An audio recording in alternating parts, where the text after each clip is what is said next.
Assalamu alaikum. I welcome you back to my another class on correlation analysis.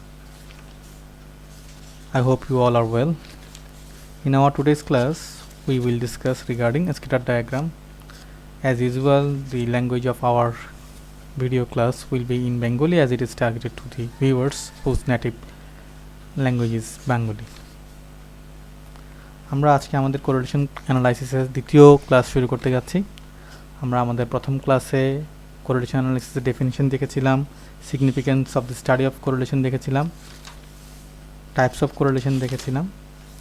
আমরা একটু review করে নেই। আমরা কোরিলেশনের ডেফিনিশন বলতে দেখেছিলাম correlation is the tool, it is a statistical tool with the help of which the relationships between two or more variables will be studied.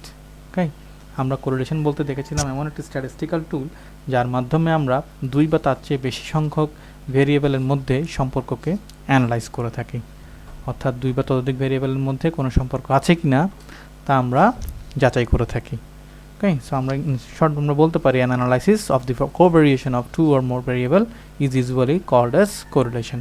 আমরা দেখেছিলাম কীভাবে ফ্যামিলি ইনকাম এবং এক্সপেন্ডিচার অন লাক্সারি আইটেমস এটার মধ্যে সম্পর্ক থাকতে পারে, আবার প্রাইস অফ কমোডিটি এবং অ্যামাউন্ট ডিমান্ডেডের ভিতরে সম্পর্ক থাকতে পারে, বা রেইনফল এবং প্রোডাকশন অফ রাইসের মধ্যে সম্পর্ক থাকতে পারে। অর্থাৎ কোনটা ফ্যামিলি যদি ইনকাম বেড়ে যায় তখন দেখা যায় কি সে আলটিমেটলি লাক্সারি আইটেমের উপরে তার খরচটা বাড়িয়ে দেয়। আবার দেখা যায় কোনো একটা জিনিসের দাম বাড়লে তার চাহিদা কমে যায়, দাম কমলে চাহিদা বেড়ে যায়। আবার চালের উৎপাদনের সাথে বৃষ্টির একটা সম্বন্ধ থাকতে পারে। বৃষ্টি যে বছর বৃষ্টি পর্যাপ্ত পরিমাণে হবে সেই বছর চালের পরিমাণ ভালো হবে। ওকে, এই ধরনের জিনিসগুলো নিয়ে আমরা গত ক্লাসে আলোচনা করেছিলাম। একই সাথে আমরা সিগনিফিকেন্সটাও আলোচনা করেছিলাম যে কোরিলেশনে কী সুবিধাগুলো, কোরিলেশনটা আমাদের কেন করতে হয়। এছাড়াও আমরা টাইপস অফ কোরিলেশনের মধ্যে দেখেছিলাম পজিটিভ এবং নেগেটিভ কোরিলেশন, সিম্পল, পার্শিয়াল এবং মাল্টিপল কোরিলেশন, আর শেষে দেখেছিলাম লিনিয়ার এবং নন লিনিয়ার কোরিলেশন। তো যাই হোক, ইভেনচুয়ালি আজকে আমরা স্ক্যাটার ডায়াগ্রাম, আমরা পরবর্তী টপিকে চলে যাচ্ছি। আমরা আজকে দেখব scatter diagram. Okay, methods of studying correlation, তার মধ্যে প্রথম হলো scatter diagram. It is the most simple tool for analysing correlation. আসুন আমরা শুরু করি। Scatter diagram, the simplest device for studying correlation in two variables is a special type of dot chart called dotogram or scatter diagram. Scatter ডায়াগ্রামকে actually বলা হয় ডটোগ্রাম। এটা actually শুধুমাত্র দুটো ভেরিয়েবলের মধ্যে একটা স্পেশাল টাইপ অফ ডট চার্টের মাধ্যমে আমরা অ্যানালাইজ করি। When this method is used, the given data are plotted on a graph paper in the form of dots.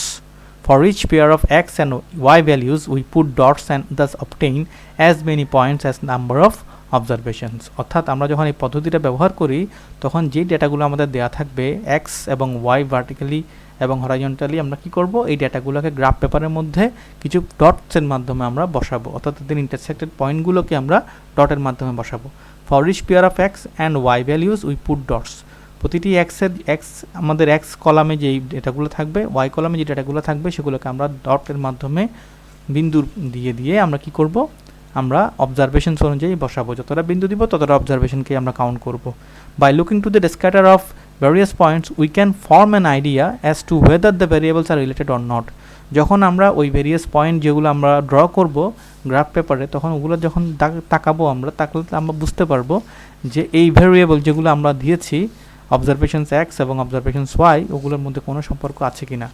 Okay, the more the plotted points scatter over a chart, the lesser is the degree of relationships in between the two variables. দুটো ভেরিয়েবলের মধ্যে আমরা রিলেশনশিপটার মাত্রা কিংবা তীব্রতাকে বুঝবো scatter ডায়াগ্রামটার ডটগুলোর অবস্থান নিয়ে। ডটগুলো যদি অনেক বেশি ছড়িয়ে ছিটিয়ে থাকে সেক্ষেত্রে আমরা বলবো যে তাদের মধ্যেকার যে রিলেশনশিপটা সেটা অনেক অনেক বেশি কম তীব্র। আবার আসুন, the more nearly the points come to the line the higher the degree of relationship. আবার ঠিক ভাইস ভার্সা, উল্টোভাবে যদি পয়েন্টগুলো অনেক অনেক বেশি কাছাকাছি থাকে সেক্ষেত্রে আমরা বলবো যে ভেরিয়েবল দুটোর মধ্যেকার সম্পর্ক অনেক অনেক বেশি ভালো বা বেশি আছে। If all the points lie on a straight line falling from the lower left hand corner to the upper right hand corner, okay, correlation is said to be perfectly positive. অর্থাৎ এটা যদি আপওয়ার্ড গ্রোয়িং হয়, এটা যদি upward growing আমরা এখানে দেখতে পাচ্ছি। আর ডায়াগ্রাম 1 এর ক্ষেত্রে আমরা দেখতে পাচ্ছি ডায়াগ্রাম 1 এ যা বলছে, if all the points lie on a straight line falling from the lower left hand corner to the upper right hand corner, অর্থাৎ বাম দিকের নিচের থেকে ডান দিকের উপর দিকে যদি যায়, আমরা যেটাকে সাধারণত আপওয়ার্ড বলি, আপওয়ার্ড গ্রোথ যদি হয়, অর্থাৎ এক্স অক্ষে এককের পরিবর্তনের ফলে ওয়াই অক্ষেও কিন্তু কি পজিটিভ পরিবর্তন হবে, অর্থাৎ এক্স অক্ষে যদি বাড়ে তাহলে ওয়াই অক্ষেও বাড়বে। যদি এমন হয় সেক্ষেত্রে আমরা এটাকে বলবো এটা একটা পজিটিভ কোরিলেশন আছে। এবং এটা যদি একটা স্ট্রেট লাইন হয়, অর্থাৎ পয়েন্ট যেগুলো ডট যেগুলো আমরা ড্র করবো, ওই ডটগুলোকে অ্যাড করে দিলে, সাম আপ করলে এটা যদি একটা স্ট্রেট লাইন ড্র করে, সেক্ষেত্রে আমরা বলবো এটা একটা পারফেক্টলি পজিটিভ ওকে কোরিলেশন। আবার ঠিক বিপরীতভাবে, on the other hand, if all the points are lying on a straight line rising from the upper left hand corner to the lower right hand corner, অর্থাৎ আপার লেফট হ্যান্ড থেকে যদি lower right কর্নারে আসে, lower right hand কর্নারে আসে, সেক্ষেত্রে আমরা এটাকে বলবো দে আর পারফেক্টলি নেগেটিভ। অর্থাৎ একইভাবে এই ডটগুলোকে যোগ করলেও যদি আমরা একটা ডাউনওয়ার্ড স্লোপ পাই, একটা ডাউনওয়ার্ড কার্ভ পাই যেটা কিনা স্ট্রেট লাইন, সেক্ষেত্রে আমরা বলবো যে এই ডটগুলোর মধ্যে অর্থাৎ এক্স এবং ওয়াই এর মধ্যেকার যে রিলেশনশিপটা, যে কোরিলেশনটা, সেটা পারফেক্টলি নেগেটিভ কোরিলেশন। আবার দেখে নেই, if the plotted points fall in a narrow band, there would be a high degree of correlation between the variables. Correlation shall be positive if the points show a rising tendency from the lower left hand corner to the upper right hand corner, and negative if the points show a declining tendency from upper left hand corner to the lower right hand corner of the diagram.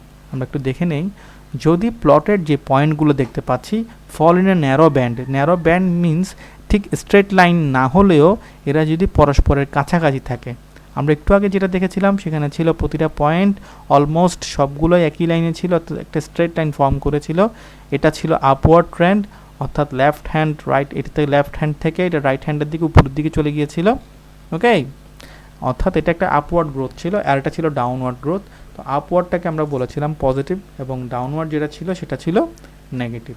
এখন আমরা দেখছি যে ঠিক straight line না হলেও যদি এদের মধ্যেকার ব্যান্ডটা কি হয়, একটা ন্যারো ব্যান্ড হয়, যদি ডটগুলো কাছাকাছি থাকে, সেক্ষেত্রেও আমরা বলবো যে এদের মধ্যে একটা হাই ডিগ্রি অফ রিলেশন আছে বা কোরিলেশন আছে, okay, there is a high degree of correlation between the variables. Okay, correlation shall be positive if the points show a rising tendency from the lower left hand corner থেকে upper right hand corner এর দিকে যদি এটা যায়, সেক্ষেত্রে আমরা এটাকে বলবো এটা একটা পজিটিভ কোরিলেশন। আমরা দেখতে পাচ্ছি এটা একটা আপওয়ার্ড ট্রেন্ড দেখাচ্ছে, অর্থাৎ এই জায়গাটা দেখেন ভ্যাকিউম, এই জায়গাটাও ভ্যাকিউম। আমরা যদি একটা কাল্পনিক রেখাও আঁকি তাহলে দেখা যাবে এটা একটা মাঝারি মানের একটা কি, একটা টেন্ডেন্সিটা হলো আপওয়ার্ড, ওকে, গ্রোথটা হলো আপওয়ার্ড। সেক্ষেত্রে আমরা বুঝতে পারছি যে এক্স এর মান বাড়লে ওয়াই এর মানও বাড়বে।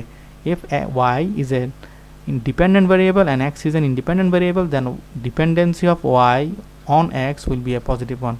x এর মান একক বাড়ালে y এর মান একই অনুপাতে বা রেসপেক্টিভলি বেড়ে যাবে। একইভাবে অন্যভাবে দেখছি আমরা এই পরবর্তী ডায়াগ্রামটাতে নাম্বার 4-এ দেখতে পাচ্ছি আমরা লেফট হ্যান্ড কর্নার থেকে, আপার লেফট হ্যান্ড কর্নার থেকে এটা লোয়ার রাইট হ্যান্ড কর্নারে আসছে, অর্থাৎ একটা ডাউনওয়ার্ড স্লোপ আমরা দেখতে পাচ্ছি, ডাউনওয়ার্ড একটা কার্ভ দেখতে পাচ্ছি। একইভাবে এই যে ডটগুলো দেখছি সেগুলো কিন্তু অনেক কাছাকাছি আছে, অর্থাৎ সরাসরি স্ট্রেট লাইন না হলেও এটাকে টেন্ডেন্সিতে স্ট্রেট লাইনে, তাহলে আমরা এটাকে বলতে পারি কি এটার মধ্যেও একটা কি কোরিলেশন আছে, বাট এটা negative. So this is an high degree of positive correlation and there is a high degree of negative correlation. আর এই যে প্রতি একক এক্স অক্ষের এক একক পরিবর্তনের ফলে অ্যাকচুয়ালি ওয়াই অক্ষে কী পরিমাণ পরিবর্তন হবে, এটা অ্যাকচুয়ালি আমরা আমাদের পরের চ্যাপ্টার রিগ্রেশন অ্যানালাইসিস আলোচনা করব।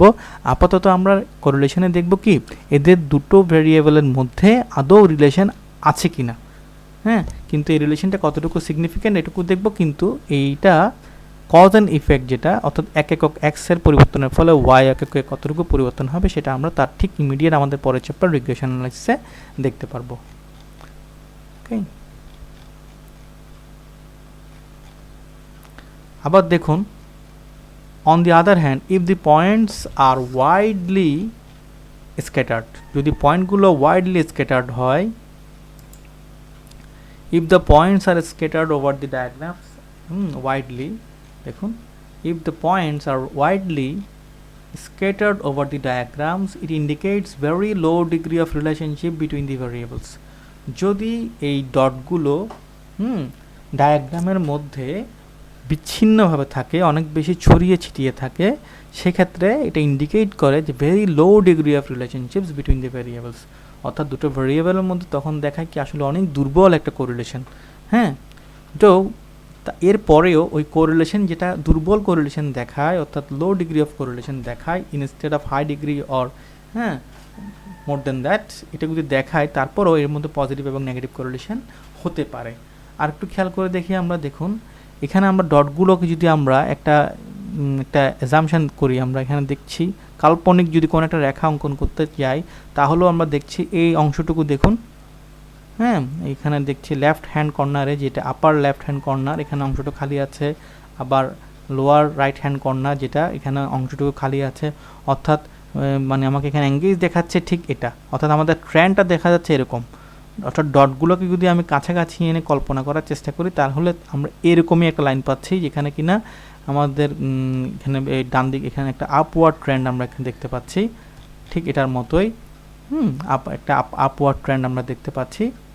ওকে, আমরা এখানে আমাদের লোয়ার লেফট হ্যান্ড কর্নার থেকে আপার রাইট হ্যান্ড কর্নারেই কিন্তু আবার দেখতে পাচ্ছি, লোয়ার লেফট হ্যান্ড কর্নার থেকে এই লোয়ার লেফট হ্যান্ড কর্নার থেকে আপার রাইট হ্যান্ড কর্নার পর্যন্তই কিন্তু একটা কাল্পনিক রেখা আমরা কল্পনা করতে পারছি। অতএব এখানে এটাকে আমরা বলবো যে there is a low degree of positive correlation. আবার এখানে দেখুন এখানে আপার লেফট হ্যান্ড সাইড থেকে কিন্তু এটা আমার লোয়ার রাইট হ্যান্ড সাইডে আসছে। ওকে, তাহলে দেখা যাচ্ছে এই অংশটুকু দেখুন ভ্যাকিউম, এই অংশটুকুও কিন্তু ভ্যাকিউম। তার মানে এখানে যদি আমি একটা কাল্পনিক রেখা কল্পনা করি, এটা এভাবেই আসছে, অর্থাৎ ডাউনওয়ার্ড একটা ট্রেন্ড দেখাচ্ছে। তার মানে এখানে যদি লো ডিগ্রি অফ কোরিলেশন যদি থেকেও থাকে, সেটা negative correlation. So this is the example of low degree positive correlation and this is the example of low degree of negative correlation. আসেন এবার আমরা একটা নো রিলেশন দেখি। If the plotted points lie on a straight line parallel to the x Axis in a haphazard manner, it shows the absence of any relationships between the variables as shown as।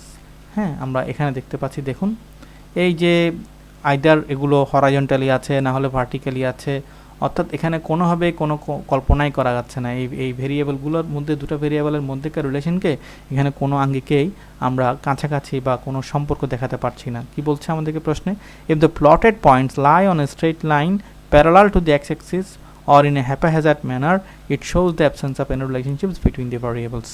ওকে, অর্থাৎ এখানে যদি x অক্ষ আছে, x অক্ষের দেখুন parallelly বসা হচ্ছে, মানে দেখে মনে হচ্ছে কি এটা এক্স অক্ষের ক্ষেত্রে প্যারালালি কোনো একটা লাইন হয়তো ড্র করা যাবে, যদিও স্ট্রেট লাইন না হলেও কার্ভিক্যাল হতে হবে, কিন্তু তারপরেও কাল্পনিকভাবে এটা মনে হচ্ছে এক্স অক্ষের ক্ষেত্রে প্যারালাল এবং অনেক অনেক বেশি ছড়িয়ে ছিটিয়ে আছে।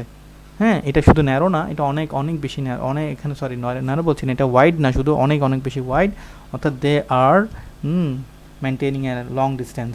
তাহলে আমরা এখানে বলতে পারি there is no relation, there is no correlation actually. Okay, আমরা একটা ইলাস্ট্রেশন দেখি, আশা করি আমরা থেকে তাহলে আরও ক্লিয়ার হব। দেখুন একটা প্রশ্ন দেওয়া আছে আমাদের ইলাস্ট্রেশন 1 পেজ নাম্বার 204 এর, given the following pairs of values, capital employed crore 1 2 3 4 5 6 7 8 9 11 12, অর্থাৎ আমরা এখানে আমাদের 1 কোটি টাকার ক্যাপিটাল ইনভেস্ট করেছি বা ক্যাপিটালকে এমপ্লয় করেছি 1 কোটি 2 কোটি 3 কোটি 4 কোটি 5 থেকে শুরু করে 12 কোটি পর্যন্ত। আবার ঠিক প্রফিট এসেছে ইন লাখে, আমরা 1 কোটি টাকা যদি ইনভেস্ট করি, সেক্ষেত্রে আমরা দেখা যাচ্ছে 3 লাখ টাকা প্রফিট করছি। আবার 2 কোটি টাকা যদি ইনভেস্ট করি, তাহলে 5 লক্ষ টাকা প্রফিট করছি। 3 কোটি টাকায় আমরা 4 লক্ষ টাকা প্রফিট করছি, 4 কোটি টাকায় 7 কোটি টাকা, এভাবে করে করে আলটিমেটলি 12 কোটি টাকায় আমরা 14 লক্ষ টাকা প্রফিট করেছি। ওকে, এখানে আমাকে বলছে make a scatter diagram, do you think that there is an correlation between profits and employed capital employed, is it positive, is it high or low? তিনটা আমাকে এখানে 4টা প্রশ্ন করতে হবে। প্রথমে আমাকে কী করতে হবে, একটা স্ক্যাটার ডায়াগ্রাম আঁকতে হবে, we have to make a scatter diagram, then we have to find out is there any correlationship between profit and capital employed, is there any correlation between profit and capital employed, অর্থাৎ আমরা কি বলতে পারি যে capital employ করার কারণে আমাদের profit বাড়বে কিংবা কমে যাবে? এটা আছে কিনা, এই রিলেশনশিপটা কতটুকু সিগনিফিকেন্ট সেটা আমরা দেখব পরবর্তীতে। আপাতত আমরা দেখব কোনো রিলেশনস আছে কিনা, যদি ঠিকও থাকে এটা কি পজিটিভ নাকি নেগেটিভ, আর যদি পজিটিভ কিংবা নেগেটিভ হয়েও থাকে তাহলে এটাকে হাই নাকি লো। আসুন আমরা দেখি। By looking at this scatter diagram we can say that the variables profits and capital employed are correlated. কিভাবে আমরা প্রথমে এই যে অবজারভেশনগুলো আছে এগুলো ডিসক্রিট ভ্যারিয়েবল আছে, এগুলো ডিসক্রিট ডেটা আছে, ইন্ডিভিজুয়াল ডেটাগুলো আছে, সিঙ্গেল ডেটাগুলো আছে, এখানে কোনো ফ্র্যাকশন আমরা দেখতে পাচ্ছি না। তাহলে এই ডেটাগুলোকে আমরা জাস্ট আমাদের যে গ্রাফ পেপার, ওই গ্রাফ পেপারে যদি আমরা এক্স এবং ওয়াই অক্ষের বিপরীতে বসিয়ে দিই তাহলে আমরা স্কেলার ডায়াগ্রামটা এঁকে নিতে পারবো। আসুন আমরা দেখে নিই। 1 কোটি টাকা যদি আমি ইনভেস্ট করি,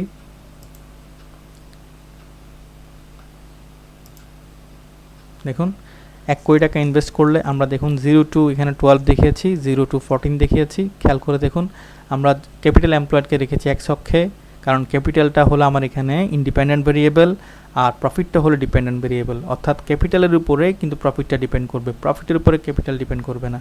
সো আমরা ক্যাপিটালটাকে এখানে রেখেছি এক্স অক্ষে, প্রফিটকে রেখেছি আমরা ওয়াই অক্ষে। খেয়াল করে দেখুন আমরা ক্যাপিটাল 1 যদি আমরা হয়, ক্যাপিটাল দেখেন 1 কোটি টাকা যদি হয়, সেক্ষেত্রে প্রফিট হচ্ছে 3 কোটি টাকা, অর্থাৎ 1 এবং 3, এই তিনটার মধ্যে আমরা একটা পয়েন্ট বের করলাম। এই পয়েন্টটা দেখুন এটা এক্স অক্ষের 1কে রিপ্রেজেন্ট করছে, ওয়াই অক্ষের 3কে রিপ্রেজেন্ট করছে, তাহলে আমরা ডটটা পেলাম এই জায়গাটায়। আবার দেখেন 2 কোটি টাকা ইনভেস্ট করলে 5 লক্ষ টাকা প্রফিট, তো 2 কোটি টাকাটা হচ্ছে এখানে 2 বরাবর। এই যে 2 বরাবর আমি একটা কাল্পনিক লাইন দেখতে পাচ্ছি, একটা কাল্পনিক লাইন আমরা কল্পনা করে নেই। আবার দেখুন এটাকে আমরা এখানে দেখাচ্ছি,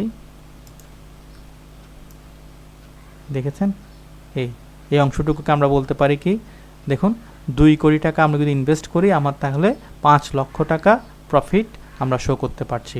আবার দেখুন আমরা আলাদা করে আবার দেখাতে পারি 3 কোটি টাকায় 4 লক্ষ টাকা, তো 3 কোটি টাকায় 4 লক্ষ টাকাকে দেখাতে গেলে আমার এখানে দেখুন আমরা এখান থেকে দেখাতে পাচ্ছি এই যে 3 লক্ষ টাকা আমার ক্যাপিটাল, 3 কোটি টাকা আমার ক্যাপিটাল, 4 লক্ষ টাকা আমার প্রফিট।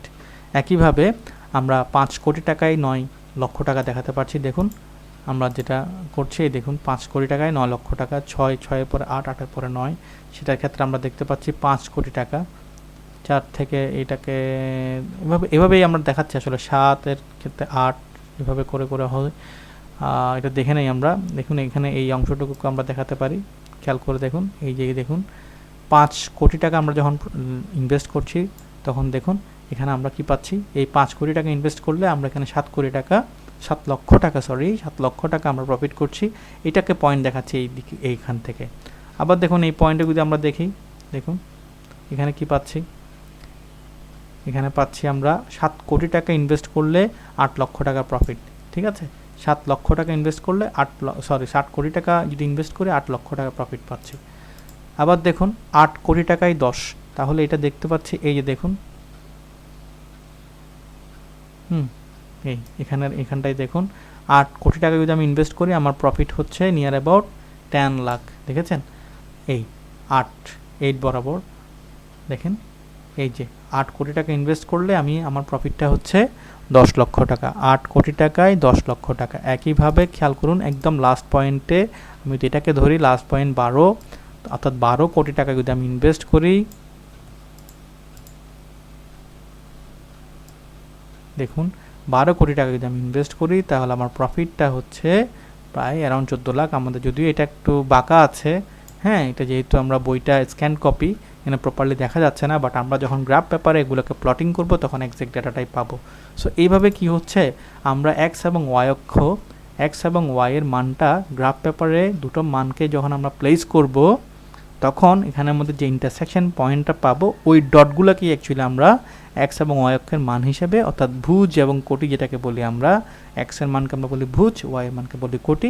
তো এক্স এবং ওয়াই এর যে জয়েন্টলি যে পয়েন্টটা পাবো ওই পয়েন্টগুলো আমরা আগে কি করব, আমাদের যে গ্রাফ পেপার ওখানে প্লটিং করে ফেলবো। প্লটিং করার পরে তখন আমরা একটা কাল্পনিক রেখা আমরা দেখতে পারি। দেখুন একটা কাল্পনিক রেখা আমরা দেখতে পাচ্ছি, এখানে একটা আসলে স্ট্রেট লাইন ক্রিয়েট হয়েছে, অর্থাৎ আমরা কল্পনা করলে দেখতে পাই এখানে একটা স্ট্রেট লাইন ক্রিয়েট হয়েছে। আমরা এখানে একটা স্ট্রেট লাইন দেখতে পাচ্ছি, দেখুন এই দেখুন এখানে একটা স্ট্রেট লাইন আমার মনে হচ্ছে যেন একটা কাল্পনিক রেখা তৈরি হয়েছে। দেখুন সেটা কোত্থেকে শুরু হয়েছে, সেটা বাম পাশের নিচের দিক থেকে ডান পাশের উপরে যাচ্ছে। ওকে, লোয়ার লেফট হ্যান্ড সাইড থেকে আপার রাইট হ্যান্ড সাইডের দিকে যাচ্ছে, লোয়ার লেফট হ্যান্ড সাইড থেকে আপার রাইট হ্যান্ড সাইডের দিকে যাচ্ছে, অর্থাৎ এই রেখাটা অনেক বেশি কি আপওয়ার্ড গ্রোথ দেখাচ্ছে। অর্থাৎ এক্স অক্ষের পজিটিভ পরিবর্তনের ফলে ওয়াই অক্ষেও দেখা যাচ্ছে কি পজিটিভ পরিবর্তন হচ্ছে। That's why you can say that by looking at the scatter diagram By looking at the scatter diagram, we can say that the variables profits and capital employed are correlated. Further, correlation is positive because the trend to the points is upward rising from the lower left hand corner. আমি যেটা বললাম lower left hand corner থেকে আপার right hand কর্নারের দিকে যেহেতু যাচ্ছে সেহেতু আমরা এটাকে বলতে পারি এরা শুধুমাত্র রিলেটেড কিংবা কোরিলেটেড না, বরং they are positively correlated. The diagram also indicates that the degree of correlation is high because the plotted points are in a narrow band, which shows that it is a case of high degree of positive correlation. তো যেহেতু এই যে প্রতিটি পয়েন্টের মধ্যে সবগুলো আমরা যে ইন্টারসেকশন পয়েন্টগুলোকে এখানে প্লটিং করেছি, এই পয়েন্টগুলোর মধ্যে দেখা যাচ্ছে এরা অনেক অনেক বেশি ন্যারো ব্যান্ড মেনটেন করছে. অর্থাৎ এরা একটা সরল রেখা থেকে এই পয়েন্টগুলো অনেক অনেক কাছাকাছি আছে. তাহলে আমরা বলতে পারি যে যেহেতু লেফট হ্যান্ড কর্নার থেকে আমরা লোয়ার লেফট হ্যান্ড কর্নার থেকে আপার রাইট হ্যান্ড কর্নার পর্যন্ত রেখাটা যাচ্ছে অর্থাৎ আপওয়ার্ড ট্রেন্ড, তাই আমরা বলতে পারি there is a positive relation. এবং যেহেতু ন্যারো ব্যান্ড অনেক বেশি ন্যারো ব্যান্ড মেনটেন করছে, তাহলে বলতে পারি high degree of correlation. So দুটোকে মিলে আমরা একসাথে বলতে পারি there is a high degree of positive correlation between capital employed and profits. Okay, অর্থাৎ ক্যাপিটাল এমপ্লয়মেন্ট যদি আমি বাড়িয়ে দেই সেক্ষেত্রে আমার প্রফিটটাও বেড়ে যাবে. Okay, so this is the discussion regarding our scalar diagram. আমরা মেরিটসটাও একটু দেখে নেই. এখানে এটার মেরিটসটাই হলো এটা very simple tool. It's a very simple tool and non-mathematical method of studying correlation between the variables. As such, it can be easily understood and rough idea can very quickly be formed as to whether or not the variables are related. এটা খুবই simple একটা টুল, যদিও আমরা অনেক বড় বড় যেই মানগুলো আসলে অনেক সময় ফ্র্যাকশন আসলে এখানে এটা কাজ করবে না, তবে এটা একটা সিম্পল টুল যেটা দিয়ে আমরা রাফলি একটা আইডিয়া করতে পারি. এটা যদিও কোনো এটা কোনো কমপ্লিকেটেড কোনো টুল না. এখানে আমরা কোনো সফিস্টিকেটেড কোনো ক্যালকুলেশন করিনি, কোনো কোনো ম্যাথমেটিক্যাল টার্ম নিয়ে এক্সট্রিম সাইজের কোনো ভ্যালু নিয়ে আমরা এখানে কাজ করিনি. তো যাই হোক, আমরা এখানে যেটা বুঝতে পারছি যে আমাদের এক্স এবং ওয়াই অক্ষের যে ইন্টারসেকশন পয়েন্টগুলো, যে ছেদবিন্দুগুলো, সেগুলোকে আমরা যখন স্ক্যাটার ডায়াগ্রামের মধ্যে অর্থাৎ গ্রাফ পেপারের মধ্যে প্লটিং করব, তখন আমরা একটা কাল্পনিক রেখা কল্পনা করব. কাল্পনিক রেখাটা যদি নিচের থেকে উপরের দিকে, বাম পাশে নিচের থেকে ডান পাশের উপরের দিকে যায়, তাহলে আমরা এটাকে বলবো পজিটিভ কোরিলেশন. আর যদি বাম পাশের উপর থেকে ডান পাশের নিচের দিকে আসে, তাহলে এটাকে বলবো আমরা নেগেটিভ কোরিলেশন. ওকে, ব্যান্ডটা অর্থাৎ এদের মধ্যেকার যে দূরত্বটা যত ন্যারো হবে, তত আমরা বলবো ওদের মধ্যেকার রিলেশনটা তত বেশি হাই. Okay, so এটার লিমিটেশনটা কি? By applying this method we can get an idea about the direction of correlation and also whether it is high or low, but we cannot establish the exact degree of correlation between the variables as is possible by applying the mathematical method. আমরা যেটা বললাম, আমরা এখানে degree of কোরিলেশনটা actually measure করতে পারবো না, যদিও আমরা হাই লো এটাও দেখতে পারবো, পজিটিভ না নেগেটিভ তাও দেখতে পারবো, কিন্তু ওই যে আমরা একটা কোএফিশিয়েন্ট অফ কোরিলেশন নিয়ে কাজ করি, যেটা আমরা গত ক্লাসে দেখেছিলাম. Okay, the measure of correlation called the coefficient of correlation. Okay, যেটাকে আমরা আর দিয়ে চিহ্নিত করেছিলাম. ওই জিনিসটা আর এর মানটা আমরা এখানে বের করতে পারবো না, যে আর এর মানটা যে 5 হতে পারে, 6 হতে পারে, 7 হতে পারে, 8 হতে পারে, 9 হলে হাই ডিগ্রি অফ রিলেশন, 5 হলে লো ডিগ্রি অফ রিলেশন, আবার 6, 7 এরকম হলে মডারেট ডিগ্রি অফ কোরিলেশন. তো যাই হোক, আমরা আমাদের এই ভিডিওতে আমরা স্ক্যাটার ডায়াগ্রামটা দেখেছি. আশা করি আমরা এই স্ক্যাটার ডায়াগ্রাম রিলেটেড যে ম্যাথসগুলো আছে সেগুলো আমরা সবাই করতে সক্ষম হব. আশা করি আপনারা এটা থেকে উপকৃত হয়েছেন. ধন্যবাদ. আসসালামু আলাইকুম.